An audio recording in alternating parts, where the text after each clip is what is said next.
కూటమి పాలనలో మహిళలకు రక్షణ కరువైందని వైఎస్సార్ కాంగ్రెస్ పార్టీ మహిళా విభాగం రాష్ట్ర వర్కింగ్ ప్రెసిడెంట్ కాకాని పూజిత మండిపడ్డారు. తాజాగా జిల్లాలోని తోటపల్లి గూడూరు మండలం వరికొండ గ్రామంలో మైనర్ బాలికపై అఘాయిత్యానికి పాల్పడడం అత్యంత విషాదకరమైన ఘటన అని అన్నారు. రాష్ట్రంలో గంజాయి మత్తులో వరుస సంఘటనలు జరుగుతున్నా ప్రభుత్వం పట్టించుకోపోవడం దారుణమని చెప్పారు.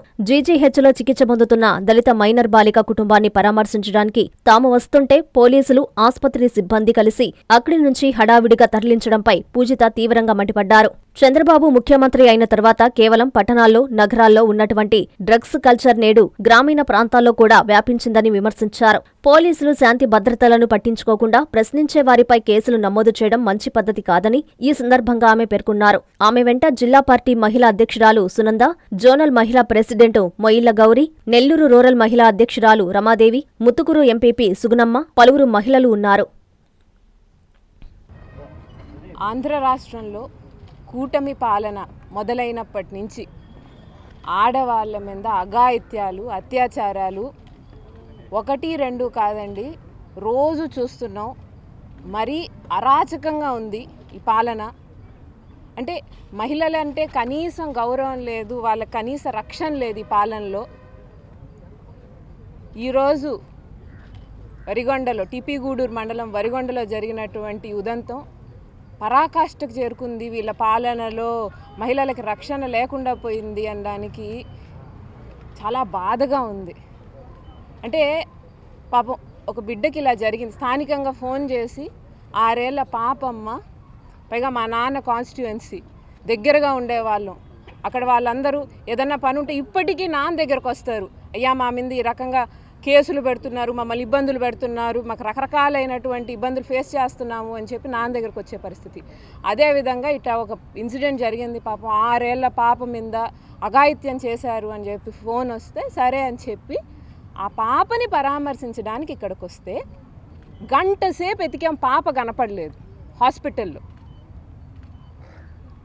హాస్పిటల్లో పాప ఎక్కడ ఉంది అని అంటే, మీకు పర్మిషన్ ఉందా పాపను కలవడం? ఎవరికి పర్మిషన్ కావాలి దానికి? సరే, పర్మిషన్ లేకపోతే, కలవలేకపోతే కనీసం బిడ్డ ఉందా లేదా అని అంటే స్థానికంగా ఉన్న వాళ్ళకి, వాళ్ళ చుట్టుపక్కల ఇరుగు పొరుగు వాళ్ళందరూ పొద్దునుంచి ఉన్నారు కదా ఇక్కడ, వాళ్ళకు కూడా పాపను చూపించలేదు కదా. ఆ పాపని మమ్మల్ని చూడనీయకుండా ఏం జరిగిందో కప్పిపుచ్చే ప్రయత్నం కాకపోతే ఇంకేంటిది? ఆ పాపకి ఇలా అఘాయిత్యం జరిగిందంటే పట్టించుకునే నాదుడు లేరు. మేము పట్టించుకొని మేము ప్రశ్నిస్తాము అని అంటే హడావిడిగా ఏమీ జరగలేదన్నట్టు హై డ్రామా నడిపించి ఒక ప్రెస్ స్టేట్మెంట్ ఇచ్చేసి మీరు ఈరోజు మమ్మల్ని ఆ పాపని కనీసం కలవనీయకుండా చేయడం ఎంతవరకు న్యాయం అండి? అంటే మీరు ఎవరికైనా అన్యాయం జరిగితే అండగా నిల్చోరా? మేము అండగా నిల్చుంటే అడ్డుపడతారా? మమ్మల్ని ఇలా ఆపే ప్రయత్నం చేస్తారా? రకరకాలుగా నిజాలు కప్పిపుచ్చేటువంటి ప్రయత్నం చేస్తారా? నిజం ఏ రోజు దాగదండి, బయటికి వచ్చే తీరుతుంది మీరు ఎంత ప్రయత్నించినా. ఈరోజు ఇటువంటి ఇన్సిడెంట్లు జరుగుతున్నాయి అని అంటే అది పోలీసుల అసమర్థతే కదా. వాళ్ళ అసమర్థతను కదా ఈరోజు వాళ్ళు కప్పిపుచ్చుకోవడానికి ట్రై చేస్తున్నారు. ఏమై ఉండేది? ఈరోజు పాపను కలిసి ఉంటే మేము నిజం బయటకు వచ్చేది. అది రాకూడదు కదా. మొన్న గుమ్మళ్ళ దిబ్బలో ఇంతే, గంజాయి మత్తులో ఇటువంటి కార్యక్రమాలు జరుగుతున్నాయి, ఇట్లా ఆడవాళ్ళ మీద అఘాయిత్యాలు చేస్తున్నారు, ఈ గంజాయి విక్రయాలు ఎక్కువైపోయాయి అని మాట్లాడిన వాళ్ళ మీద పోక్సో కేసులు పెడతారా? నాన్న మీద కేసు ఫైల్ చేస్తారా? నాకు నోటీసులు పంపించారు అంటే మాట్లాడడం ఆపేయాలి అని మీరు చూపించే శ్రద్ధలో 10% పెట్టినా ఇట్లాంటి ఇన్సిడెంట్ ఇంకోటి జరగదని నేను అంటున్నా. నాకు గట్టి నమ్మకం.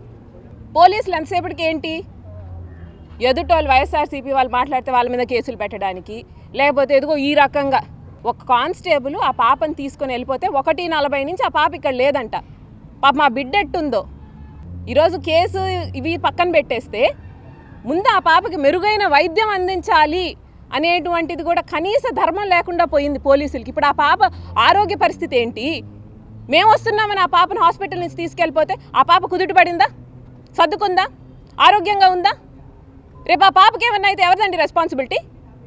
మీరు అలా తీసుకెళ్ళిపోతారా పాపను? అలా హాస్పిటల్లో సరిగ్గా ఇన్ఫార్మ్ చేయకుండా మీరు పాలనలో మీ లోపాలని కప్పిపుచ్చుకోవడానికి తప్పులు చేస్తా, ఆ తప్పులని కప్పిపుచ్చుకోవడానికి మరికొన్ని తప్పులు చేస్తా మహిళల రక్షణని గాలికి వదిలేశారు. కనీసం ఈరోజు ఆడవాళ్ళని ఎలా కాపాడాలి అనే ఆలోచన కూడా చేయకుండా ఉందంటే ఈ కూటమి ప్రభుత్వం.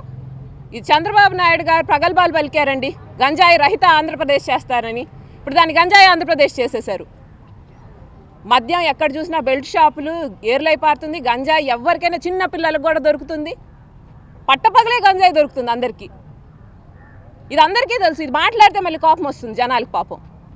ఈరోజు ఈ ఇన్సిడెంట్ తర్వాత మొన్న నోటీసులు పంపించినా దడిచేది లేదు. ఈ ఇన్సిడెంట్లో ఈ రకంగా మమ్మల్ని ఇబ్బంది పెట్టాలని చూసినా వెనక్కి తగ్గేది లేదు.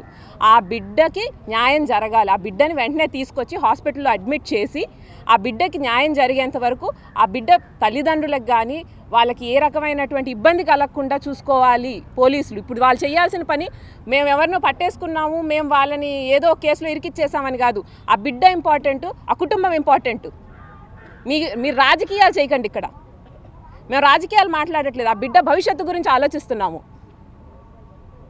చెప్తామండి నిజంగానే ఆ రోజు వ్యవస్థ ఎట్లుండింది, ఈరోజు వ్యవస్థలు ఎట్లున్నాయి, పోలీస్ వ్యవస్థలు అనేది కంపారిజన్ చేస్తాం, అడుగుతాం, ప్రశ్నిస్తాం. మీరు ఆ రోజు మా జగనన్న కంటే బాగా చేసి చూపించాలి, కానీ ఈ రకమైనటువంటి పనులు చేయాల్సింది. నేను గర్వంగా చెప్తాను, ఎవరో వేరే వాళ్ళు రాజకీయంగానో ఇంకో రకంగానో కాదు, మహిళలకు అండగా నిలిచినటువంటి ముఖ్యమంత్రి ఎవరైనా ఉన్నారంటే ఆంధ్రప్రదేశ్లో అది మా జగనన్న అని చెప్పి. ఈ రోజుకి నాకు ఆయనే లీడరు ఆంధ్రప్రదేశ్కి. ఎందుకంటే నాకు కష్టం వచ్చినప్పుడు కూడా నాకు అండగా నిలిచిన జగనన్న ఒక్కరే. పోలీసులు, కూటమి ప్రభుత్వం మా మీదకు కూడా వచ్చింది కదా, అనవసరమైన కేసులు పెట్టి మమ్మల్ని కూడా ఇబ్బంది పెట్టాలి అని. ఈరోజు ఇటు దాటేయడాలు, దొంగతనం జరిగిందని చెప్పడాలు, ఇంకొకటి మాటలు కప్పిపుచ్చే మాటలని పక్కన పెట్టి జరిగిన వాస్తవాలు సరిగ్గా ఇన్వెస్టిగేట్ చేసి ఆ పాపకి జరిగిన అన్యాయానికి ఇంకొకడు ఈ ఆలోచన చేయడానికి కూడా భయపడేలాగా కఠినమైన చర్యలు తీసుకోకుండా వాళ్ళ మీద మీరు తప్పులు చేసి మీ తప్పులు కప్పిపుచ్చుకోవడానికి వాళ్ళని వదిలేస్తున్నారు. రేపు ఇంకో ఇన్సిడెంట్ మొన్న గుమ్మళ్ళపూడిలో జరిగింది, ఇప్పుడు వరిగొండలో జరుగుద్ది. మీరిట్టే వదిలేసుకొని మీరిట్టే మీ పనుల్లో ఎవరినైనా వైఎస్ఆర్సీపీ వాళ్ళని ఎట్టి ఇబ్బంది పెడదాము, వైఎస్ఆర్సీపీ కార్యకర్తలను ఎప్పుడు పోలీస్ స్టేషన్లో కూర్చోబెడదాము, వాళ్ళ మీద దొంగ కేసులు ఎట్ట కడతాము, ఇట్టా ఉన్నారనుకోండి, ఇది ఇంకా ఎట్టే రిపీట్ అవుతుంది. జనాలు మీ మీదకి తిరగబడి న్యాయం అడిగే స్థితికి మీరు దిగజారకూడదని నేను మనస్ఫూర్తిగా కోరుకుంటున్నాను. ఎందుకంటే అది ఎవరికీ మంచిది కాదు. కాబట్టి ఈరోజు జరిగిన నిజాలు బయటికి తెండి, ఖచ్చితంగా ఆ నిందితుడికి శిక్ష పడేలాగా చూడండి. మేమందరం, మీరు ఇక్కడ మమ్మల్ని ఆపొచ్చు, ఇంకో దగ్గర ఆపొచ్చు, ఎక్కడికి వెళ్ళినా జగనన్న సైన్యంలాగా మీరు తప్పు చేస్తే మహిళలకి అండగా మిమ్మల్ని ప్రశ్నించడానికి మేము కనపడతానే ఉంటాము. కాబట్టి ఈ పిచ్చి చేష్టాలన్నీ కనబడేసి ఆ పాపని జాగ్రత్తగా మళ్ళీ తీసుకొచ్చి హాస్పిటల్లో జాయిన్ చేసి సరైన వైద్యం అందించండి. అదేవిధంగా చేసిన మృగానికి సరైన శిక్ష పడేలాగా చూడండి. మేమందరం వైఎస్ఆర్సీపీ మహిళలు అందరం కోరుకునేది అది. ఆకృతి విల్లాస్ వెంకటగిరి ప్రజలకు గొప్ప శుభవార్త. మన వెంకటగిరి పట్టణంలో మొట్టమొదటిసారిగా ధన్యభూమి డెవలపర్స్ వారిచే సహజ సిద్ధమైన ప్రకృతి ఒడిలో 5.5 ఎకరాల విస్తీర్ణంలో అన్ని ఆధునిక వసతులతో మీకు నచ్చిన విధంగా పూర్తి వాస్తుతో విశాలమైన గదులతో 87 లగ్జరీ డూప్లెక్స్ 3 బెడ్రూమ్స్ విల్లాస్ నిర్మించబడుచున్నాయి. మా ప్రత్యేకతలు విశాలమైన బ్లాక్ టాప్ రోడ్లు, చుట్టూ సోలార్ ఫెన్సింగ్ తో కూడిన కాంపౌండ్ వాల్, కట్టుదిట్టమైన భద్రతా వ్యవస్థ, children's play area, swimming pool, badminton court, basketball court, cricket net practice, విశాలమైన పార్కులు, ఫౌంటైన్లు, వినాయక టెంపుల్ మరియు multipurpose function hall, gym, indoor games కలిగిన క్లబ్ హౌస్. సంప్రదించండి. మా address Akruti Vilas, opposite to Nagaravanam park, Bharat petrol bunk ప్రక్కన, వెంకటగిరి తిరుపతి హైవే రోడ్.